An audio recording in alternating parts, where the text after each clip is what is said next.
Il faut apporter sa pierre lorsque la case est en pleine construction.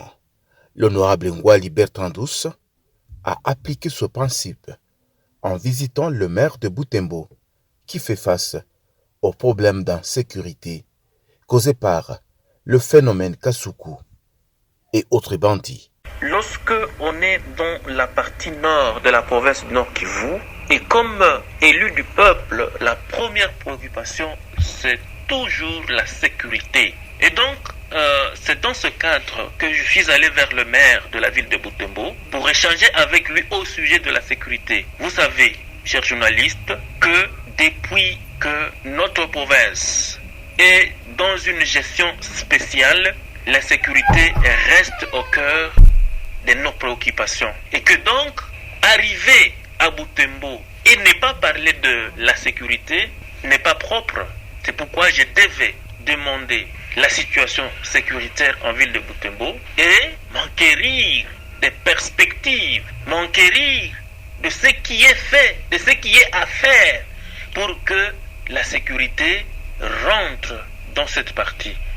Les autorités militaires et policières ont cette mission au cœur de leur mission qui leur a été donnée par le chef de l'État. Les autorités qui gèrent actuellement les entités, les ETD et voire la province devraient faire de ça leur priorité, la priorité des priorités. Et que alors, comme élu, rendre accessibilité au maire de la ville, à une autorité militaire, revient aussi à lui rappeler encore une fois sa mission.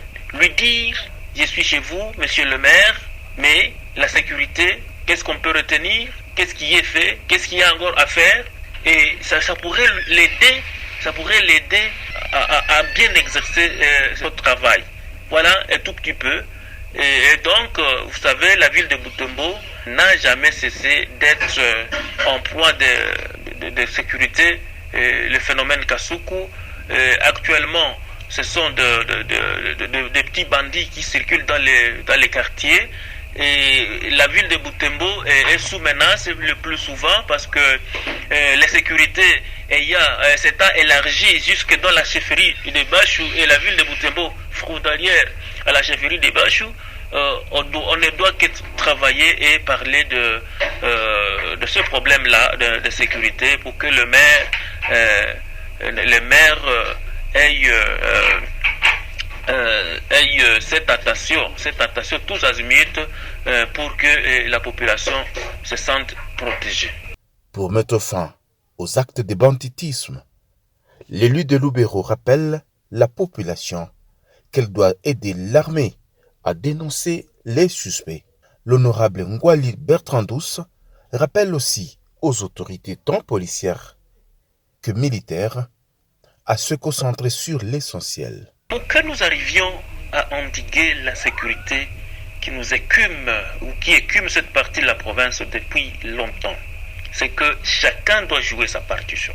Vous savez, les choses sont réparties constitutionnellement. La population a souvent pensé que la défense, c'est une question seulement de l'armée ou du président de la République, du commandant suprême, et oubliant qu'elle aussi a une part qu'elle peut donner, une part de responsabilité, notamment en collaborant. Il faut demander à la population de collaborer avec les services de sécurité. 2. La Constitution est claire.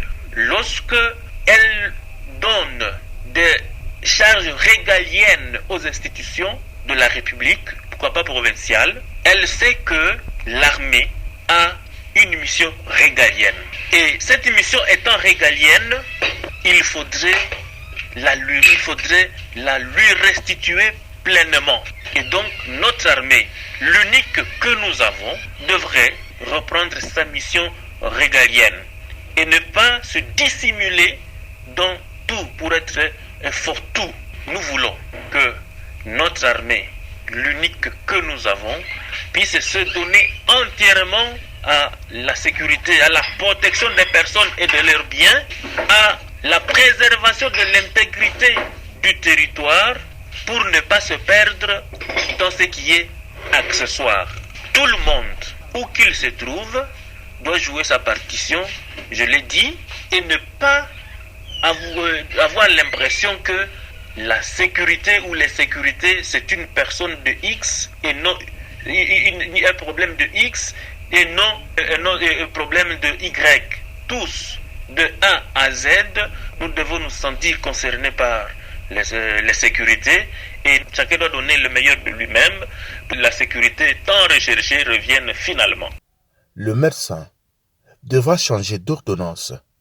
C'est ce qui est de la réponse de l'après-état de siège, car la province du Nord Kivu continue à enregistrer des cas d'insécurité, a-t-il dit. Concernant le bilan de l'état de siège, les autorités militaires peuvent le dresser. Mais lorsqu'ils dressent ce bilan, nous avons aussi la liberté d'apprécier est-ce que c'est bien fait, est-ce que c'est ce que nous attendions. C'est pourquoi je vais encore revenir à ce que je disais tantôt, ce que une année après, lorsque un produit, un médicament a été administré à un malade et longtemps après on ne constate pas d'amélioration, on doit changer d'approche. C'est ce que nous demandons actuellement au chef de l'État et Dieu merci, lui-même a compris le problème, la problématique. Il a même demandé qu'il y ait une table ronde. Et je crois que c'est l'ensemble de toutes ces solutions qu'on va mettre sur la table pendant la table ronde pour qu'on choisisse encore un autre médicament qu'on doit administrer aux patients de façon que la sécurité revienne. Donc voilà un peu, le chef de l'État pourrait peut-être penser qu'il faut lever l'état de siège, mais lever l'état de siège ne signifiera pas nécessairement que l'on arrête les opérations. Il faudra que les opérations puissent continuer et il faudra intensifier les opérations et bien entendu les opérations pour qu'on les réussisse. Il faudra peut-être repenser le commandement, pourquoi pas reposer les militaires qui sont longtemps au front pour les remplacer par d'autres. Et bien voilà ce que nous attendons dans les prochains jours. Et particulièrement de la table ronde qui sera tenue à Kinshasa. Le message est clair, c'est que notre population doit rester vigilante parce que l'ennemi est dans la population, l'ennemi est dans la cité. Et si donc l'ennemi est dans la cité, chacun devrait avoir une attention telle que l'ennemi ne puisse pas le cueillir alors qu'il a les yeux ouverts. Donc, la vigilance, c'est ce que nous prêchons actuellement. Bien entendu, à cette vigilance, il faut ajouter la collaboration, d'abord avec les autorités légalement établies, ensuite avec les forces de sécurité, et pour que tous nous nous sentions concernés par la situation gravissime que traverse la province du Nord Kivu, et pas seulement la province du Nord Kivu, mais aussi celle de l'Ituri, de